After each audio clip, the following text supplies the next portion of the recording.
सतसाहेब सभी भगत आत्माओं को, सतधर्मी वैदिक धर्मी और खुद को सनातनी कहने वाले हिंसा पर उतर आए। ये उस दिन की बात है जब लगभग 8 से 10,000 लोग भगत बरवाला आश्रम के अंदर थे। अचानक ही आर्य समाज ने लोगों के दल को लेकर आक्रमण कर दिया। वे लगभग 10 से 20,000 के टुकड़े में आए थे। दल के साथ आए लगभग 10 से 20,000 लोग आए थे। वो दिन था 18 नवंबर का 2014।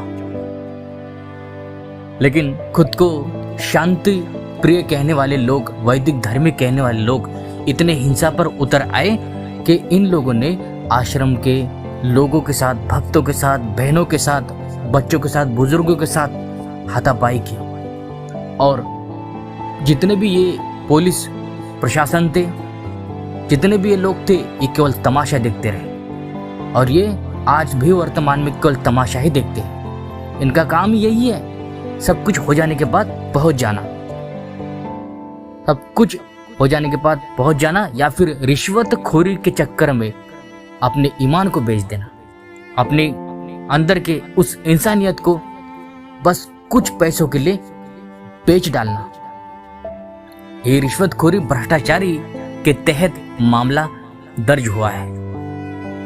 ये पैसे खाकर आश्रम के ऊपर हल्ला किया गया था 18 नवंबर को।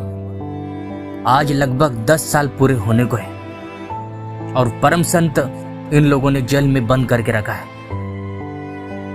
तैयार हो जाइए, क्योंकि जितने भी पापी, जितने लोग हैं, भयंकर पीड़ा में होने वाले हैं। क्योंकि एक महारोग अभी आने वाला है और सबसे पहले प्रभावित ये हिसार के लोगों को ही करेगा।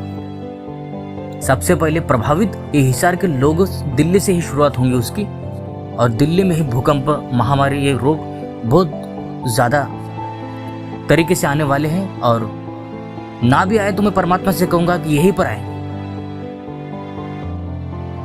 यहीं पर आए, क्योंकि वहाँ की जो भूमि है, पवित्र भूमि, इन लोगों ने, इन वैदिक सनातनी धर्मियों ने गंदी कर दी।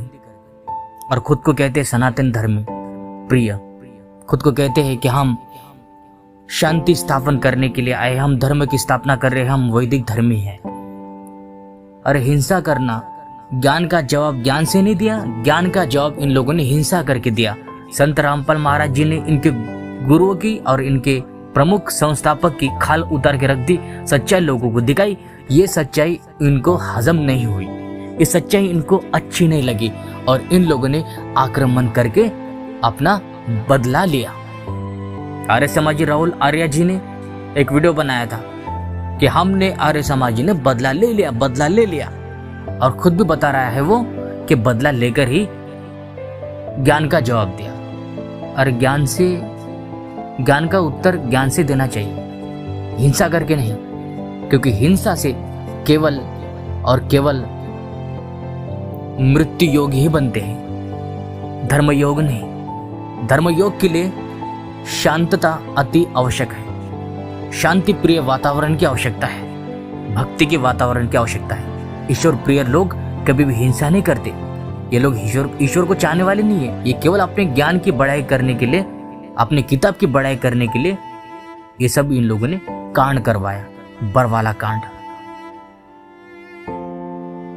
वो दिन आज भी याद आता है तो आंखों से आंसू निकल आते हैं। और इतने भगत आत्माओं को इन लोगों ने बुरी तरीके से मारा, पीटा, उनके खाल उतार के रख दी उनकी।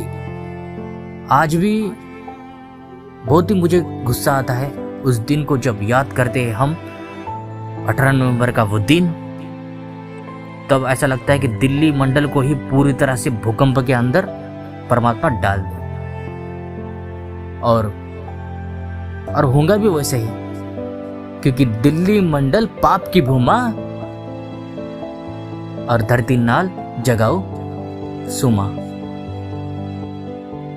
क्योंकि गरीबदास महाराज जी के वचन में भी कहा गया है कि दिल्ली मंडल पाप की भूमि कहा गया है, और दिल्ली मंडल ही पुण्य भूमि, क्योंकि वहां पर ही परम पूज्य संत महात्मा पुरुष और पूर्ण ब्रह्म परमेश्वर के स्वरूप संत रामपाल महाराज जी का अवतरण हुआ।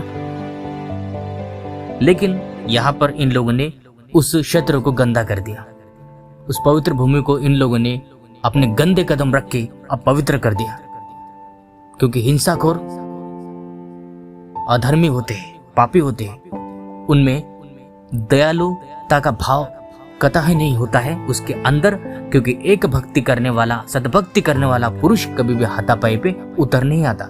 इन लोगों ने भगतों को इतना विवश कर दिया था कि आत्म कल्याण के लिए, आत्म बचाव के लिए, आत्म सुरक्षा के लिए ये सब हथियार और ये सब भगत को करना पड़ा। क्योंकि कोई भी यदि कोई रास्ते से जा रहा हो और हिंसापूर्वक उसे मार डालने की कुछ चेष्टा करता हो, तो हम हाथ पे हाथ धरकर हम ऐसे नहीं बैठे रहते, उसका जवाब भी हमें प्रति उत्तर में हिंसा करके ही हिंसा का जवाब देना पड़ता है।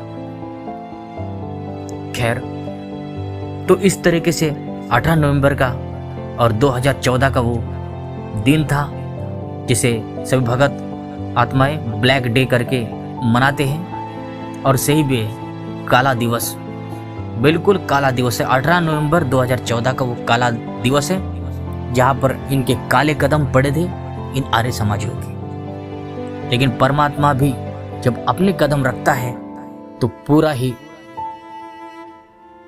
विनाश करके रख देता है। और इन सब पापियों का, जितने भी पापी लोग आप जो जीवन को अच्छे से जी रहे हैं रामपाल जी महाराज को जेल में बंद करके, तो ये जी नहीं पाएंगे अभी। बस थोड़ा दिन इंतजार करो और उसके बाद तैयार हो जाओ। भूकंप, तूफान, बिजलियां और पता नहीं क्या क्या तूफान गिनाओ आपने, क्या क्या आफत आने वाली है, बहुत बड़ी आफत आने वाली है, देखते रहो। ठीक है, तो मिलते हैं अगले वीडियो में। तब तक के लिए सभी को सत साहिब, जय बंदी छोड़ की।